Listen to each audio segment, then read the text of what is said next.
Antropofagia. Ato ritualístico de caráter religioso indígena. Antropofagia é um ato ritual de comer uma ou várias partes de um ser humano. Os povos que praticavam esse ritual faziam pensando que, assim iriam ter a vingança do seu povo morto pelo bando do prisioneiro. O sentido etimológico original da palavra, antropófago, do grego antropos, homem, e fazem, comer, foi sendo substituído pelo seu uso comum, que designa o caso particular de canibalismo na espécie humana. Por sua realização em contexto mágico cerimonial ou patológico, não deve ser classificada ou compreendida como um hábito alimentar, o que não se aplica ao canibalismo, na maioria das vezes associado ao comportamento predatório. Observa-se também que muitos autores utilizam esses termos indistintamente. Antropofagia no Brasil segundo a descrição de Hans Staden. A prática, conforme afirmam antropólogos e arqueólogos, era encontrada em algumas comunidades ao redor do mundo. Foram encontradas evidências na África, América do Sul, América do Norte, Ilhas do Pacífico Sul e nas Caraíbas, ou Antilhas. Na maioria dos casos, consiste num tipo de ritual religioso, mágico como uma forma de prestar seu respeito e desejo de adquirir as suas características. Um dos grupos canibais mais famosos são os astecas, que sacrificavam seus prisioneiros de guerra e comiam alguns deles. Eles comiam os prisioneiros de guerra e outras vítimas, numa prática conhecida como exocanibalismo ou esofagia, ou seja, canibalismo praticado em indivíduos de tribos diferentes. O canibalismo que consiste no acto de consumir parte dos corpos de seus parentes e amigos mortos é chamado de endocanibalismo, ver verbete específico, antropofagia na Mesoamérica. Os poucos casos de antropofagia de humanos registrados na história da sociedade ocidental moderna estão ligados a situações limite de satisfação do instinto de sobrevivência do indivíduo perante uma opção de vida ou morte. Ponto de vista legal e social. Em 1846, um grupo de 90 pessoas liderado por George Donner ficou preso em uma nevasca no alto de Serra Nevada, na Califórnia. Os sobreviventes tiveram que comer a carne de seus companheiros mortos para permanecerem vivos. Uma história semelhante ocorreu em 1972. O voo Força Aérea Uruguaia 571, que transportava 46 pessoas, entre eles a equipe de rugby do Old Christians Club, do Uruguai, despenhou na Cordilheira dos Andes. Apenas 16 pessoas se salvaram. O estoque de alimentos a bordo acabou rapidamente e o único meio encontrado pelo grupo para sobreviver foi recorrer aos corpos dos colegas mortos. Canibalismo humano como ritual. Os líderes tribais das Ilhas Fiji comiam a carne de pessoas consideradas especiais em sua comunidade. Para isso, utilizavam talheres próprios, que não podiam ser usados para consumir qualquer outro tipo de alimento. Os habitantes da Ilha de Páscoa gostavam bastante de carne humana. Os banquetes eram promovidos em lugares isolados e apenas os homens podiam participar.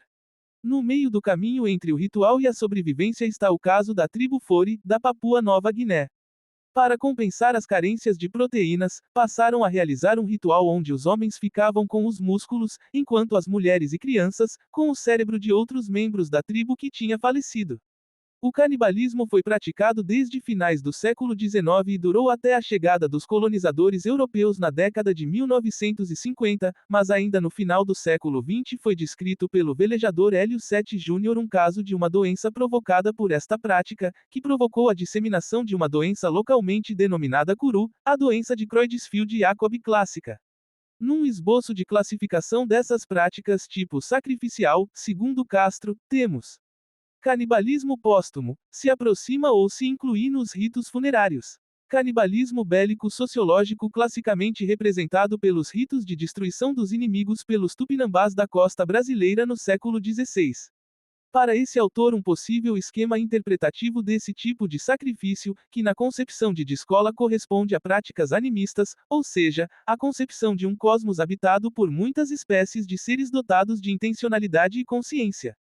A prática do canibalismo nesse sentido equipara-se aos ritos de caça, entendendo esta como uma forma de guerra. Para Castro, a caça é uma forma de guerra na perspectiva estabelecida pela mitologia indígena, onde a visão que o homem tem dos animais é equivalente à que os animais de outros animais e do próprio homem. Observe-se que esse xamã sacrificador, vítima, é relativamente comum eliminarem-se xamãs acusados de feitiçaria, tem um papel fundamental nas declarações de guerra e existem guerras cuja causa declarada é a vingança ou combate à feitiçaria inimiga. Antropofagia no Brasil. A antropofagia praticada pelos grupos tribais do Brasil revestia-se de caráter exclusivamente ritual. As notícias fornecidas pelos cronistas do século XVI dão conta de sua importância na organização social indígena como fator indispensável aos ritos de nominação e iniciação. Estas sociedades eram estruturadas em função da guerra, essas tribos desenvolveram uma escala de estratificação social em que a aquisição de status baseava-se fundamentalmente na capacidade de perseguir e matar o maior número possível de inimigos. O adversário capturado vivo era conduzido à aldeia dos vencedores e ali mantido prisioneiro durante um período no qual todas as honras e privilégios lhe eram concedidos, era designado uma mulher para lhe fazer companhia e os melhores alimentos eram colocados à sua disposição. Durante vários dias, preparavam-se a festa em que o prisioneiro seria executado segundo cerimônia solene. A execução, com violento golpe de borduna, cabia a quem o houvesse capturado, podendo ser por este transferido a alguém merecedor de tal obséquio, em sinal de agradecimento ou homenagem. Ao prisioneiro, competia manter-se altivo e valente, retrucando as provocações e insultos numa demonstração de total indiferença ante o fim próximo.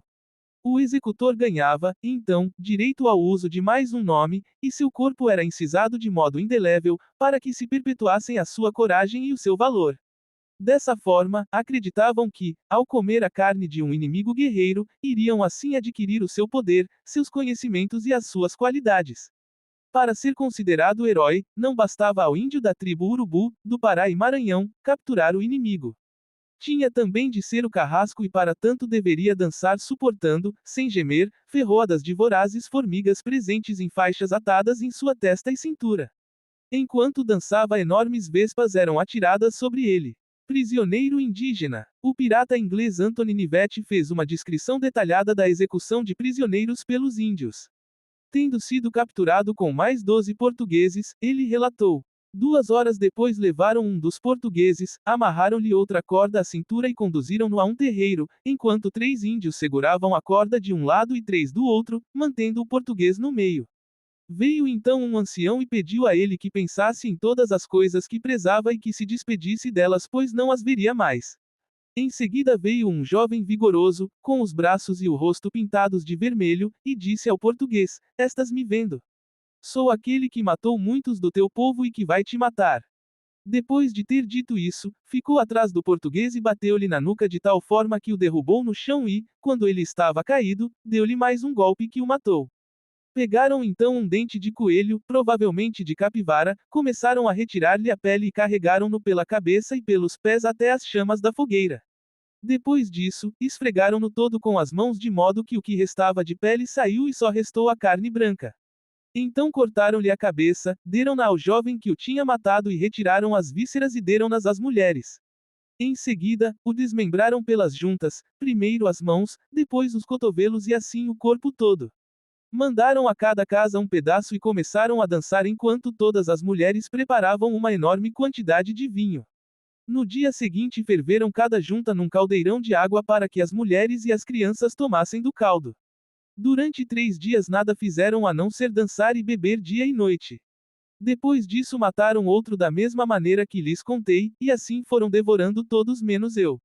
Todos os portugueses, inimigos dos Tamoio, foram executados, ele se salvou porque disse que era francês, um aliado. Além do caráter ritual, a ingestão da carne do inimigo era também considerada a mais completa forma de vingança, como pode ser visto no trecho abaixo, escrito por Hans Staden, no século XVI. Fazem isto, não para matar a fome, mas por hostilidade, por grande ódio, e quando na guerra escaramuçam uns com os outros, gritam entre si, cheios de fúria: Deb Marampa XR Mil Rambengué, sobre ti caia toda desgraça, tu és meu pasto. NDE a canga jucai potá curiné, quero ainda hoje moer-te a cabeça. X é a nama poépica que X é a Ju, aqui estou para vingar em ti a morte dos meus amigos. NDERO acento circunflexo O, X é mocaém será areima rirê, etc. Tua carne hoje ainda, antes que o sol se deite, deve ser meu manjar.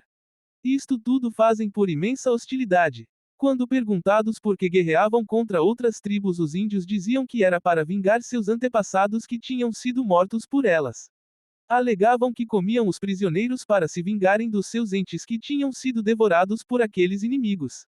Algumas tribos devoravam a carne dos inimigos como parte de ritual ou por vingança, mas outras encaravam a carne humana como apenas outro alimento, como relatou o pirata inglês Anthony Knivet, 1560 a 1649, que viveu no Brasil de 1592 a 1601.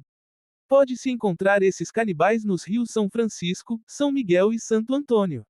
Eles também comem carne humana, mas não fazem as mesmas cerimônias dos potiguares e de outros canibais. Habitando o Amazonas e a Colômbia, os Miranha alegavam que devoravam a carne humana simplesmente por ela ser mais um tipo de carne disponível na natureza.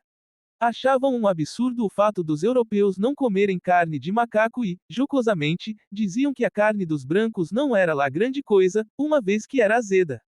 Algumas vezes índias das tribos captoras engravidavam do prisioneiro e o destino da criança variava de tribo para tribo. Em algumas a criança era devorada junto com o prisioneiro e no caso de nascer depois do sacrifício do pai era devorada ao nascer.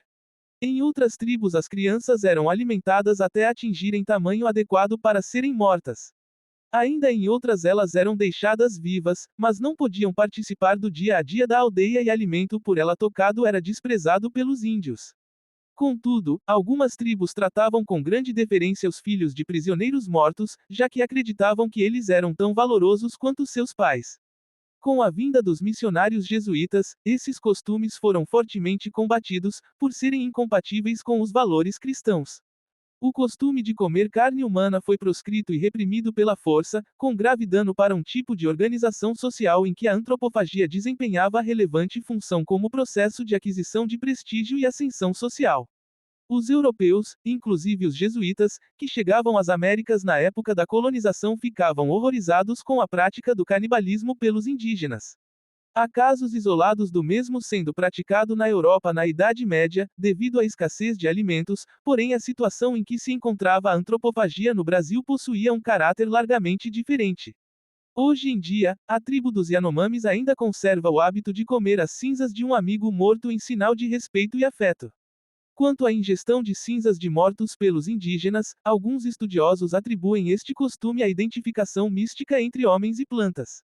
Os indígenas notaram que o emprego de cinzas dos vegetais queimados na coivara davam vigor às novas plantas e deduziram que a ingestão das cinzas dos entes mortos lhes permitiria adquirir e perpetuar as boas características do defunto. Se um índio ficava doente, sem esperança de cura, a própria família dos Tapuia do Maranhão o matava e comia, acreditando que o estavam salvando de uma morte lenta e dolorosa e que seus restos mortais estariam melhor nos corpos dos parentes do que enterrados, onde apodreceriam. No século XVII, indígenas do Recife comiam fetos abortados e quando a criança nascia normalmente, a mãe comia o cordão umbilical e a placenta cozidos. Crianças que morriam eram comidas pela própria mãe, num ato de compaixão e amor. Quando algum parente morria era assado e devorado pelos familiares e os ossos eram guardados para serem posteriormente moídos e ingeridos. Os cabelos eram calcinados e as cinzas bebidas com água. Moças que passavam da idade de se casar e não achavam pretendentes eram defloradas pelo chefe. Se no processo havia perda de sangue, ele era bebido pelo chefe, o que consistia em grande honra. Casos patológicos extremos. Numa perspectiva psicanalítica, tal prática está associada aos bizarros comportamentos da psicose e perversão sádico-psicopática. Freud referiu-se algumas vezes a essa manifestação patogênica, inclusive nominando a fase oral por fase canibálica enquanto um conjunto complexo de pulsões.